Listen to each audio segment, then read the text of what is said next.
Cancer risings, this May is showing that you're having sudden opportunities arise, connecting with the right people at the right time in the right situations. Say yes to any plans or things coming your way because it looks like a very synchronistic month.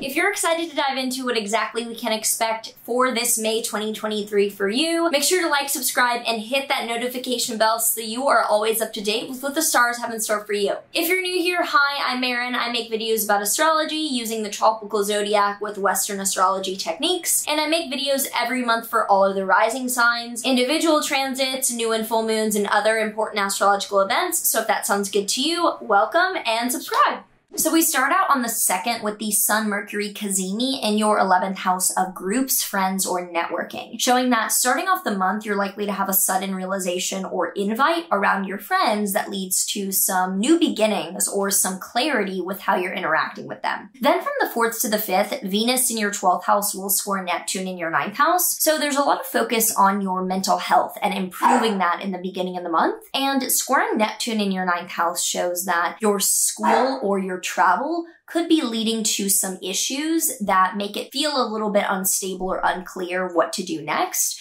So even though your mental health is going very well, make sure that you feel on top of things and stable around school or travel because those are some things that could lead to some issues. Then on the 5th, there is a lunar eclipse in your Scorpio 5th house. And this is the continuation of what would have begun around creativity, romance, or kids in your life in November. So if in November there was a little bit of a challenging, chaotic new beginning around creativity, kids, or romance in your life, this is now the ending and the beginning of the end where you're making the steps to depart from that. So you could either be finishing up a creative project and you're now ready to release it. You could be ending a romantic relationship, or there could be something with your kids where you're now finishing that chapter in your life. Then on the 7th, really good news is that Venus enters your 1st house. And whenever Venus is in our 1st house, it's great for seeming more charismatic, more harmonious, and getting our way. So for the last 3 weeks of this month with Venus in your 1st house, you will likely come across more attractive,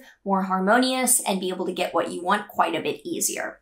Then on the 9th to the 10th, the Sun will conjoin Uranus in your 11th house, which further amplifies the sudden synchronistic elements of uniting with people, places, and situations socially. Because the 11th house is the large groups and forms of social, interaction that we have. And the Sun and Uranus together highlights the sudden synchronistic quality of that for you. And from the 12th to the 16th, Venus and Mars in your 1st house will trine Saturn in your 9th house, which shows that you are getting a lot of things going your way related to school or travel and your efforts towards doing more serious things with that. Then on the 14th, luckily, Mercury retrograde ends and Mercury stations direct in your 11th house of networking, groups, and friends, showing that any major confusion, any delays, or any miscommunications that were happening around planning things will likely hugely clear up and be easier as Mercury is now direct. On the 16th as well, another major transit is that Jupiter, the planet of abundance, growth, and positivity, is entering your 11th house for the greater part of the next year. So the area of life where you're having the most growth, positivity, and things probably going your way is in the 11th house of groups, friends, and networking, and it kicks off after the already positive things going on for you in that area of your life during the beginning of the month. Then from the 14th onward,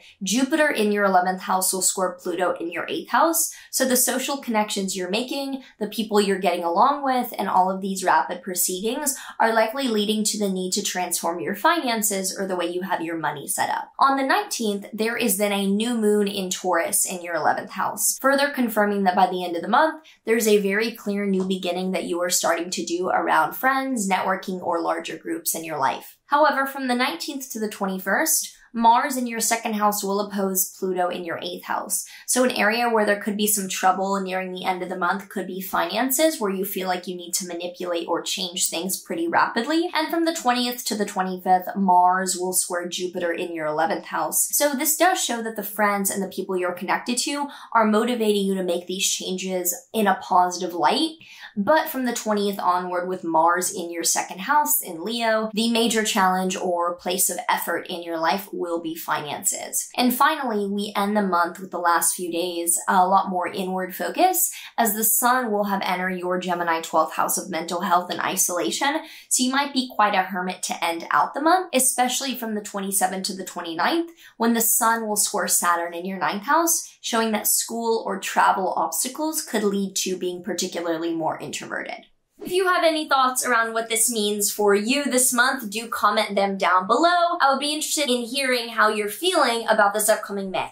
The Oracle deck card that we have for Cancer risings this month is I am trustful in my relationships. So this is a great card to get when this month has so much focused on these larger relationships in your life. Know that this astrology shows a lot of benevolence and a lot of goodwill.